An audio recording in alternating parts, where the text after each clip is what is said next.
Assalamualaikum guys, it's your boy Syarul. Welcome back to my channel. Bye.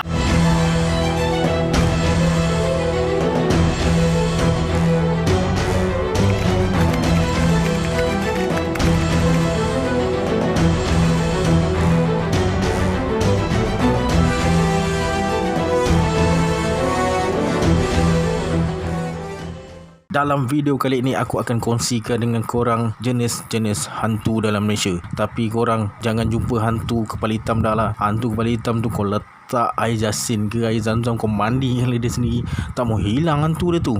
Kan? Jom.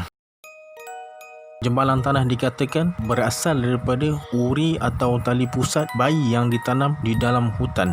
Aku dulu, anak aku tanam uri diorang dekat sekolah sebab aku duduk rumah flat kan. Mana ada tanah, aku tanam dekat sekolah je. Situ je ada tanah luas. Jembalan tanah dikatakan akan mengganas sekiranya kawasan mereka diterokai. Oleh itu, setiap kali sebidang tanah baru nak dibuka, persembahan makanan yang dikenali sebagai acak akan diletakkan di kawasan itu bagi mengelakkan jembalan tanah ini mengganas dan mengamuk dan akan mendatangkan mudarat kepada peneroka tersebut.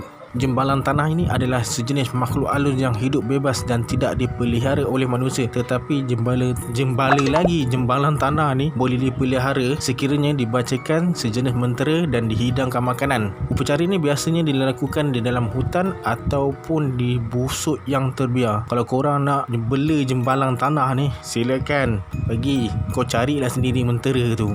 Penerokaan hutan pada masa dulu adalah satu tugas yang sangat berat, di mana peneroka terpaksa tinggal di dalam hutan berbulan-bulan untuk menebang dan membersihkan kawasan hutan tersebut. Pada ketika itu, mereka terdedah kepada serangan haiwan buas, ditimpa pokok, penyakit dan bahaya-bahaya lain. Dengan persembahan acak kepada jembalan tanah, mereka merasakan mereka berhak untuk meneroka kawasan itu dan dijauhi daripada bahaya-bahaya yang akan datang kepada mereka. Malah mereka merasakan jembalan tanah itu pula yang melindungi keselamatan mereka sebagai balasan acak yang mereka persembahkan. Dengan itu mereka lebih yakin untuk meneroka kawasan hutan tersebut. Pontianak atau Pontianak dipercayai oleh masyarakat Melayu bahawa ia berasal daripada perempuan yang mati ketika mengandungkan anak, tetapi terdapat juga pendapat yang mengatakan ia merupakan jin liar yang bertindak untuk mengganggu manusia. Pontianak juga merupakan nama ibu kota Kalimantan Barat di Indonesia, iaitu Kota Pontianak, dan ada juga kaitan dengan nama Pontianak ini. Ada satu kisah di mana Syarif Abdul Rahman Al-Qadri pertama kali mendirikan kota Pontianak. Dia dan rombongannya sering diganggu oleh hantu Pontianak ketika sering menyusuri Sungai Kapuas. Sungai Kapuas ni adalah pintu gerbang bagi kota Pontianak dari arah Laut Cina Selatan. Nama Pontianak itu diambil sempena nama hantu Pontianak yang sering mengganggu Syarif Abdul Rahman Al-Qadri. Dan Syarif Abdul Rahman Al-Qadri ni telah menjadi sultan pertama bagi kota Pontianak sekitar abad yang ke-17.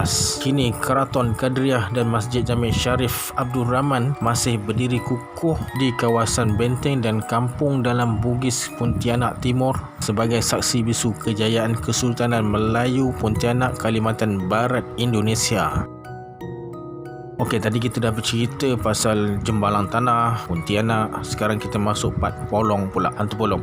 Hantu polong ni merujuk kepada semangat atau makhluk halus belaan yang dipelihara oleh seseorang, biasanya lelaki lah, bertujuan untuk memudaratkan musuh. Biasanya hantu polong ni diberi makan darah daripada jari tuannya. Menurut kepercayaan orang Melayu, polong dihasilkan dengan meletakkan darah orang yang mati dibunuh ke dalam botol yang bermulut panjang. Botol tersebut akan dipuja dan jampi serapah akan dibacakan dalam tempoh masa tertentu. Selepas 2 hingga 7 minggu akan kedengaran bunyi mengerit daripada dalam botol. Selepas itu, pemuja polong akan menghiris jarinya dan memasukkan jarinya yang berdarah tu ke dalam botol untuk memberi polong makan. Dengan memberi makan kepada polong ni akan terikat dengan tuannya dan akan menuruti segala suruhan tuan dia. Polong ni biasanya disimpan di dalam botol dan akan dikeluarkan apabila pemuja polong ni hendak memusuhi atau memudaratkan musuh dia. dia. Mangsa polong ni biasanya dikenali dengan kesan lebam pada mayat dan darah keluar daripada mulutnya. Selain itu, hantu polong juga digunakan untuk mendapatkan wang. Polong ni akan menyerang mangsa dan akan keluar apabila tuan dia sendiri yang suruh keluar, dan tuan dia akan mendapat bayaran daripada mangsa yang diubatinya. Disebabkan polong ni perlu diberi makan dalam masa tertentu, biasanya diberi darah daripada tuannya lah kan. Disebabkan itu jugalah polong ni perlu diwariskan kepada seorang pengganti sebelum tuannya mati, dan ia akan jadi saka. Korang ada saka tak? Sekiranya polong ni tidak sempat diwarisi sebelum tuan dia mati, dia akan menjadi hantu liar dan akan mengganggu penduduk sekitar. Tempat korang pernah tak kena kacau dengan hantu polong ni? Kalau pernah, tulis komen kat bawah Okay, next. Pelesik merujuk kepada makhluk halus daripada golongan jin atau syaitan yang dibela oleh seseorang. Biasanya yang bela ni seorang wanita. Dia macam polong tadi, yang polong lelaki, yang ni wanita. Makanan dia pun sama, dia beri makan darah daripada jari tuannya. Hantu pelesik ni dikatakan boleh berubah menjadi seekor belalang kecil yang kepalanya bentuk tirus dan tajam, dan akan masuk ke rumah mangsa. Pelesik ni kemudiannya akan mengambil peluang untuk menyerang dan menghisap darah mangsa apabila mangsa leka. Hantu pelesik biasanya dikatakan disimpan di dalam botol kecil dan diberi makan darah yang dititik daripada hujung jari tuannya setiap kali bulan mengambang. Dengan itu, hantu pelesik tersebut perlu diwariskan kepada seseorang pengganti sebelum tuannya mati sebagai saka. Sekiranya tuannya mati sebelum sempat mencari pengganti, hantu pelesik akan hidup liar dan akan mengganggu penduduk kampung. Hantu pelesik ni juga akan membuat tuannya susah nak mati kerana tiada tuan baru untuk menjaganya kelak. Kecuali ada anak yang sanggup menjaga hantu itu, dia akan menjaga tuannya sehinggalah dimusnahkan sendiri oleh tuannya. Aku pun ada pengalaman juga jumpa belalang pelesik ni. Dulu masa dekat kampung, dia masuk rumah makcik aku, kita orang tengok je, buat tak reti je, lantak kan je lah kan. Okay, next. Sekarang kita masuk bab hantu bajang pula. Bajang merupakan syaitan yang dipuja daripada mayat bayi yang mati semasa lahir. Ia merupakan syaitan jantan yang sering kali menjelma sebagai kucing polecat. Bajang sering kali menyerang kanak-kanak dan mampu menyebabkan penyakit misteri yang boleh membawa maut kepada mangsanya. Bajang akan dikawal oleh pemiliknya dan akan disimpan di dalam tabung buluh.